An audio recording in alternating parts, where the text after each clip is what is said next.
नमस्कार दोस्तों, मैं हूँ जीत और आप सुन रहे हैं आरजे जीत स्टोरीज। उम्मीद करता हूँ अच्छे ही होंगे, पर शायद इस कहानी के बाद आप भी अच्छे रहने का लायक भी नहीं बनेंगे। अगर हिम्मत है तो ही इस वीडियो को अंत तक देखिए, अन्यथा अभी आप स्किप कर सकते हैं। पर हाँ, कमज़ोर दिल वाले इसको स्किप ज़रूर कर सकते हैं, क्योंकि अपना डर अपने ही हिफाजत पे रखना चाहिए। हिम्मत है केवल तो ही वीडियो को पूरा देखिए। Use headphones for better experience.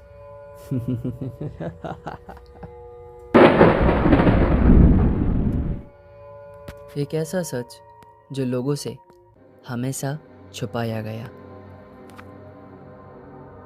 साल 2003। दुर्गापुर पे एक घर हुआ करता था और उस घर पे रहता था एक बहुत ही दुखी परिवार जो कभी भी अपने आंसू को कभी सूखते हुए नहीं देखा।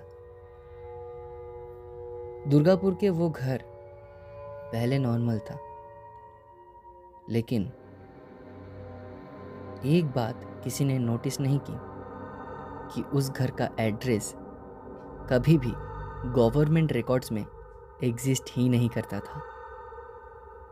जैसे वो जगह कभी ऑफिशियली बना ही नहीं हो। उसी घर पे 4 मेंबर हुआ करते थे। एक रमेश, दूसरा उसकी वाइफ शुक्ला, तीसरा उसका बेटा मनु और चौथा उसका बेटी तितली। मनु अक्सर बोलता था, माँ, मेरे रूम के पीछे एक और रूम है। सुलेखा चेक करती है पर कोई रूम उसे नहीं दिखती। लेकिन एक दिन मनु ने दीवार से उंगली घिसा और उसको कुछ अजीब लगा। फिर उसने उंगली से उसी दीवार पे नॉक किया। देखा, सुना आपने? अंदर कोई है। और अंदर से वही नॉक बैक आया। क्या ये एक अदृश्य दरवाजा है? एक रात मनु गायब होने से पहले उसने अपनी माँ को बोला, आज वो दरवाजा खुल जाएगा। सुबह मनु सच में वहां नहीं होता है, लेकिन दीवार पे एक हल्की सी लाइन दिखी, जैसे एक खुफिया दरवाजा हो, और उस पे उंगली रखते ही अंदर से किसी ने हाथ पकड़ लिया।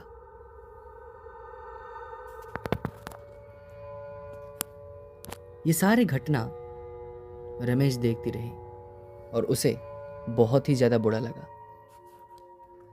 फिर वो उसी घर की एक छोटा सा लाइब्रेरी में गया, जहाँ पे हजारों करोड़ों किताब तो थे, पर टेबल में एक स्पेशल किताब उसका ध्यान खींची।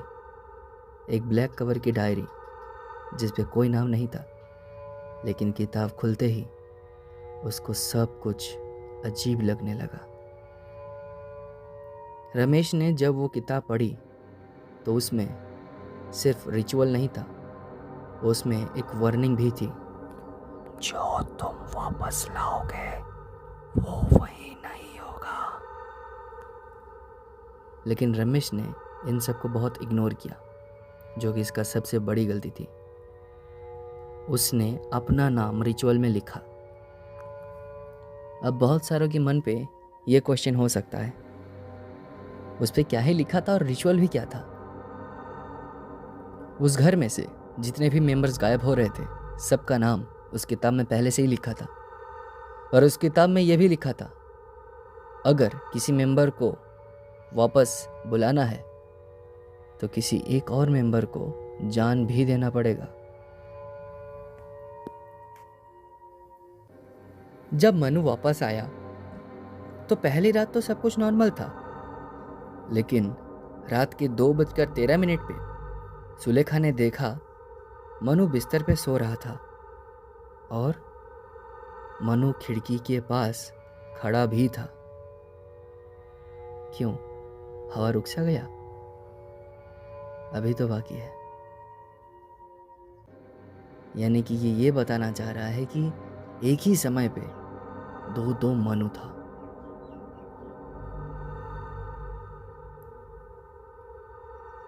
जो खिड़की के पास वाला मनु था उसकी परछाई उल्टा चल रहा था और उसने धीरे से बोला, मैं अंदर से आया हूं। पूरी आवाज उसका बदला हुआ लगता था। उसकी आंखें कली। वो मनु नहीं है, वो जरूर कोई एंटिटी है। एक रात सुलेखा ने बाथरूम के मिरर को देखा। उसके जो रिफ्लेक्शन थे वो टाइम पे नहीं हो रहा था, आगे पीछे हो रहा था।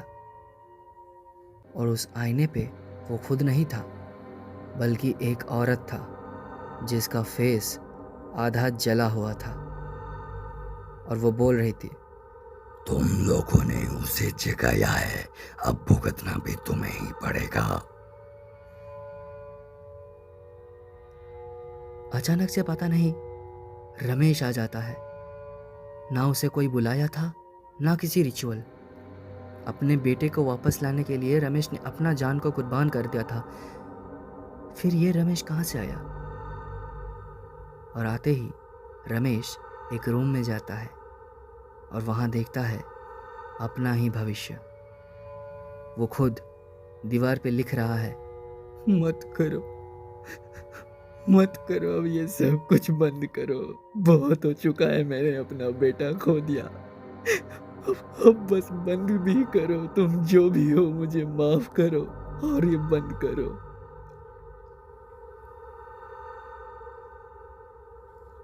इन सारे घटनाओं की काफी सालों बाद एक हॉरर यूट्यूबर आरफ, उसका दोस्त कैमरामैन राहुल के साथ उस घर को एक्सप्लोर करने का सोचा। जब आरफ और राहुल घर में आता है तो एक चीज नोटिस करता है।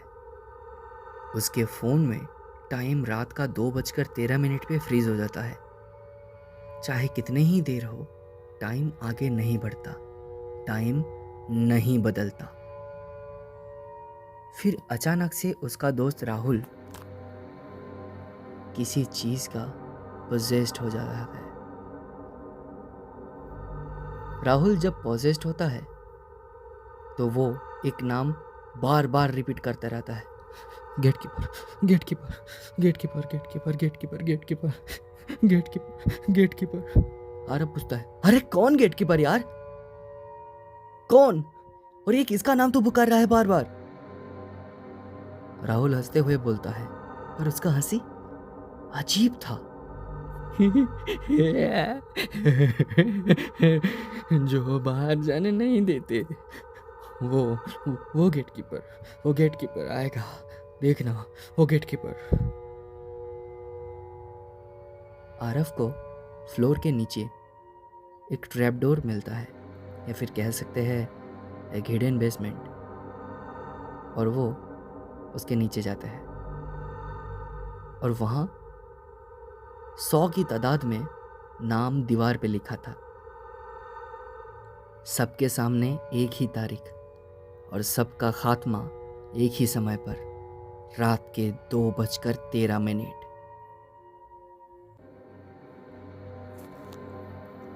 उसी अंधेरा बेसमेंट से एक बुढ़ा आदमी बाहर आता है। लंबे दाढ़ी, गोल फेस, छोटी आंखें और एक भारी सी गंभीर आवाज। बुढ़ा आदमी फाइनली एक सच बताता है, ये घर एक जगह नहीं, ये एक एंटिटी है। ये लोगों को नहीं पकड़ता, ये उन्हें रिप्लेस करता है। आरव शॉक में चला गया। मतलब राहुल? बुढ़ा आदमी कहता है, राहुल अभी बाहर है, अंदर तू है।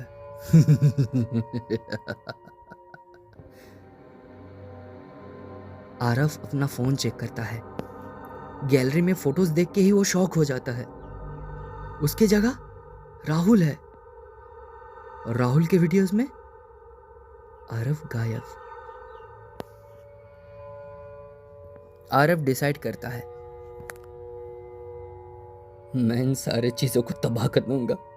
ये जो भी गंदा खेल चल रहा है ये सब कुछ मैं खत्म कर दूंगा। चाहे कुछ भी हो मैं इसका अंत जरूर देखूंगा। वो कितना भी बड़ा शक्तिशाली हो पर मैं इन सबको तोड़ दूंगा। मैं इन सबको डिस्ट्रॉय कर दूंगा। वो दीवार तोड़ता है और उसके पीछे एक एंडलेस डार्कनेस, एक ऐसा अंधेरा जो कभी खत्म नहीं होता। उस अंधेरे में हजारों हाथ उसे अंदर खींचने लगते हैं। आखिर में वो गेट कीपर जिसके बारे में राहुल बात कर रही थी वो सामने आ ही जाता है। 8 फीट लंबा, जिसका कोई चेहरा नहीं, सिर्फ एक बड़ा सा मुंह है। और उसके अंदर से हजारों लोग मानो चीख रहे हैं, चिल्लाते हुए हैं। वो लोग बोल रहे हैं, हमें बचा लो, हमें यहाँ से निकालो, हम फंस चुके हैं। फिर वो चीज बोलता है, मैं रक्षक नहीं, मैं एक जेलर हूं।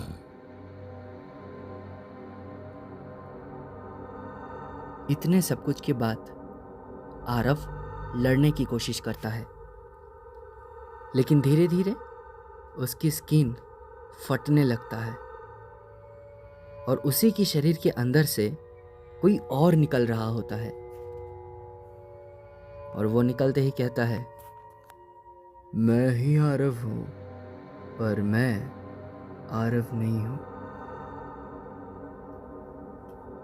जब लोग घर जलाते हैं तो वो जलता नहीं था।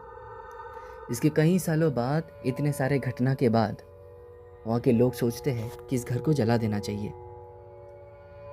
पर हैरान कर देने वाला बात यह है कि उस घर को चाहे कोई जला रहा है या फिर उसे तोड़ने का कोशिश कर रहा है, ना तो वो घर जलता है ना तो कुछ होता है, बल्कि अगले दिन उस घर का लोकेशन चेंज हो जाता है।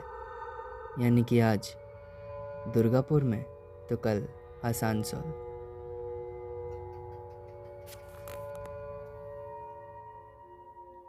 जब लोग घर जलाते हैं तो वो जलता नहीं बल्कि एक्सपैंड होता है। आग के अंदर से और दरवाजे बनने लगते हैं। लेकिन अब वो घर सिर्फ फिजिकल नहीं, डिजिटल बन गया था। वीडियोस, इमेजेस, ऑडियो सब में घुस गया।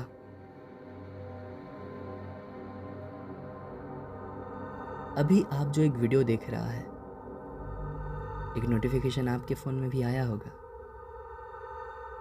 शायद वहाँ पे लिखा है एक रियल हॉरर हाउस एक्सप्लोर, जो कि अभी लाइव में है।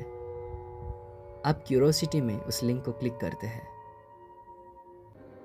और फिर सब उसमें ही घुस जाता है। जो भी उसका कंटेंट देखता है उसके घर में एक नया कॉर्नर बन जाता है जो पहले कभी नहीं था। अब सबसे बड़ा ट्विस्ट यह है, शायद ये कहानी सिर्फ कहानी नहीं है, शायद ये एक इनविटेशन है और तुमने इसे यहाँ तक पढ़ लिया। यानी कि आज रात 2:13 पे अगर तुम्हारे कमरे में कोई एक्स्ट्रा परछाई दिखे तो इग्नोर मत करना, वो तुम्हारे नहीं होगी पर तुम्हारे लिए होगी। दोस्तों, अगर आप डर का इस लेवल को भी पार कर चुके हैं तो फिर कमेंट में ज़रूर लिख के बताएं अगला हॉरर स्टोरी इससे भी ज़्यादा भयानक लाऊं क्या। तो ये थी आज की कहानी। आज मेरे जाने का समय हो चुका है।